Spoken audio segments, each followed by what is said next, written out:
Hello दोस्तों, कैसे हैं आप। रिवीजन अड्डा पर आपका स्वागत है। जैसा कि हमने डे 1, डे 2, डे 3 और डे 4 का लास्ट क्लास में मेगा रिवीजन कर लिया था। आज हमारा डे 5 है एज ए रिवीजन। वैसे डे हमारा 6th डे है, तो आप इसे डे 5 भी समझ सकते हैं, कोई दिक्कत नहीं है डे 6 ना समझ के। आज हमारा नया टॉपिक ऋग्वेदिक काल, समाज और संस्कृति हम स्टार्ट करने वाले हैं। ठीक है, तो पहला प्रश्न है, ऋग्वेद में कितने मंडल हैं। एक मंडल, 1028 सूक्त। ऋग्वेद का सबसे प्राचीन वेद कौन सा था। ऋग्वेद आर्यों का मुख्य व्यवसाय कृषि व पशुपालन। ऋग्वेद काल की प्रमुख नदी कौन सी थी। सरस्वती। सभा और समिति क्या थी। ये दो प्रमुख जनसभाएं थी। सभा विशिष्ट लोगों की परिषद थी और समिति सामान्य जनता की सभा। राजा को क्या कहते थे। राजन।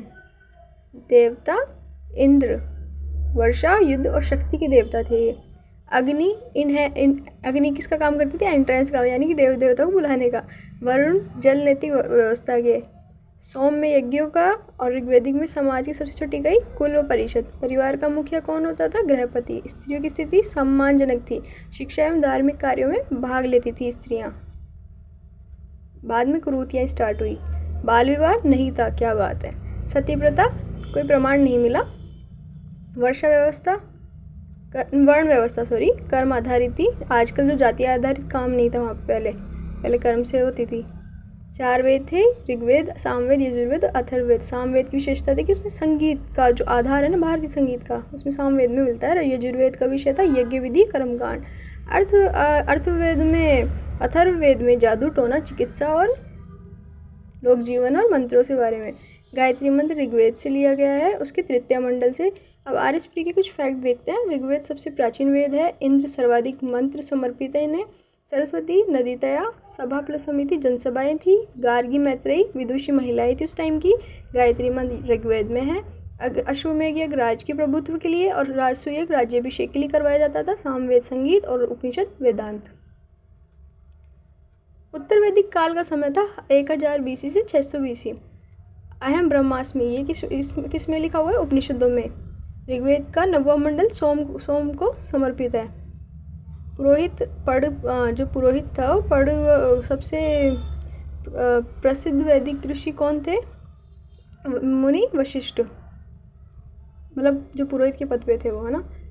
और विदत क्या था। सैन्य एवं सामाजिक सभा। ऋग्वेद में दशरागी नदी तट, पुरुषणी नदी, रावी, जिस आज की रावी नदी है जिसे पुरुषणी कहते थे। दशरागी युद्ध कौन विजय हुआ था। राजा सुदास।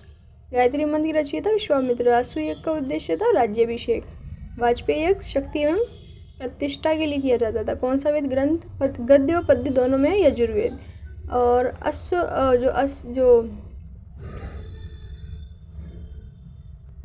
याज्ञवल्क्य का संबंध किस उपनिषद से है। बृहदारण्यक। उत्तर वैदिक काल में सर्वाधिक महत्वपूर्ण धातु लोहा थी। आज मेरी तो तबीयत खराब है। गोत्र व्यवस्था विकास मुख्यतः किस काल में हुआ। उत्तर वैदिक काल में। उपनिषदों की कुल संख्या परंपरागत रूप से कितनी मानी जाती है। 108। वैदिक साहित्य में अनास शब्द का प्रयोग किसके लिए हुआ। दास दस्यु। ऋग्वेद में पुरंदर इंद्र को कहा गया है। गविष्टि क्या था। युद्ध। गोमत धनी व्यक्ति। पुरंदर द्वंद्व। और नदीतया सरस्वती नदी को। गायत्री मंत्र विश्वामित्र। दशराग्य युद्ध पुरुषणी नदी। और सुदास कौन थे, विजेता थे इसके। शतपथ ब्राह्मण। यजुर्वेद में 9वां मंडल सोम। विदत सबसे प्राचीन सभा को कहते थे। गायत्री मंत्र ऋग्वेद में है। शतपथ ब्राह्मण यजुर्वेद में है। त्रय ब्राह्मण सामवेद और तत्वमीमांसक छांदोग्य उपनिषद। अब नेक्स्ट है बलि। वैदिक काल में राजा को दिया जाने वाला कर था। राजा का प्रभुत्व सहायक कौन होता था। प्रमुख सहायक पुरोहित। अथर्ववेद को ब्राह्मण वेद के नाम से भी जाना जाता था। ऋत क्या थी, इसका रक्षक थे वरुण। लोहे का विकास उत्तर वैदिक काल में हुआ। ऐत्रेय ब्राह्मण। ऋग्वेद में नास्तीप सूक्त संबंध है सृष्टि की उत्पत्ति से। और ग्रामीणी गांव का मुखिया होता था। तत्वमसी छांदोग्य उपनिषद में। ये लीजिए आज के हमारे जो टॉप ऋग्वेदिक, अभी ये इंट्रोडक्शन ही है ऋग्वेदिक काल का, तो टेंशन मत लो, हम करेंगे इसको और भी आगे भी चैप्टर। ये बेसिक देख लीजिए। वैदिक काल 8 भागों में बटा हुआ था। वैदिक साहित्य वेद, अरण्यक, पुराण, महाकाव्य, वेदांग, स्मृतियाँ, उपनिषद और ब्राह्मण साहित्य। लेकिन पढ़ने में ओनली 4 ही हैं। सबसे पहले वेद जो कि 4 थे, ऋग्वेद, यजुर्वेद, सामवेद और अथर्ववेद। ऋग्वेद हमने देख लिया बेसिक कि 10 मंडल और 1028 सूक्त में बटा हुआ था, 10,562 मंत्र थे और प्राचीनतम मंडल 2 से लेकर 7 तक के थे। ठीक है, मुख्य मुख्य बातें देखनी है, हमें ज़्यादा कुछ तामझाम नहीं देखना इसमें। यजुर्वेद का हमें पता ही है, यज्ञ से रिलेटेड बातें कही गई है। इसके 2 भाग थे, कृष्ण यजुर्वेद और शुक्ल यजुर्वेद।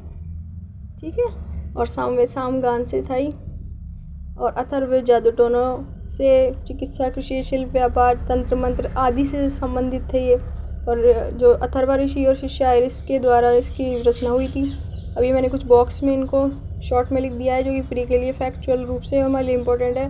अब आप देखो, सबसे पहले नाम ऋग्वेद में ऋचु या मंत्रों का उच्चारण, पुरोहित को होत्रा होतु कहते थे, ब्राह्मण थे ऐत्री और कौशुतकी, और इसका उपवेद है आयुर्वेद। ऐसे ही यजुर्वेद का यजुष यज्ञ पर, अथर्व पुरोहित, तैत्रेय ब्राह्मण, शतपथ ब्राह्मण, और धनुर्वेद के इसका उपवेद है। सामवेद में सामगान, उद्गाता, 25, पंचविश, षड्विश और जैमिनी इसके ब्राह्मण हैं, और गंधर्ववेद इसका उपवेद है।